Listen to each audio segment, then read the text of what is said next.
mwabala kwekuumira ku mukuto gwa Uganda Lifestyle. Kati embeera nga bwe badde awe Makerere Kavuli ng'ekibiina kya National Unity Platform kironda oyo agenda okubeera nga abakiikirira mu kalulu agenda okubeera kakubibwa ennaku z'omwezi 13 omwezi ogwokusatu gwe tugendamu. Mu mbeera nga bwe badde abantu 10 be bavaayo ne beegwanyiza ekifo ekyo era nga bano balina okubeera nga bayita mu kakungunta. Twalaba nga debate etwala ebitundu 10 ate then n'ebisooka birere bibaawayo empapula n'ebirala ebitundu 40 ate ne ku ground nga wajja kutwala ebitundu 50. Kati nga babadde kakiika ono nno Frederick asobodde okubeera nga akwata eri eky'ekkumi era ng'ono asobodde okuba nga afuna ebitundu 8. Ne tugenda ku Nsereko Moses oyo nno aguddewo n'ekigo n'akaba n'amaziga lwa nsonga yabadde tabitegeera ng'agamba lwaki sinza awangudde ebitundu 14 n'obutundutundu 2 ate kulya Sawulo n'afuna ebitundu 2 n'akatundutundu 1. Kati Mathias Mulumba afunye ebitundu 23 n'obutundutundu 9. Charles n'afuna ebitundu 23 n'obutundutundu 3.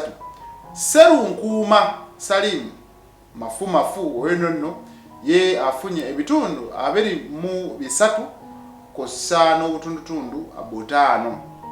Omulala awo abadde Senkungu ono amunange afunye obubonero 25 n'obutundutundu munange 5.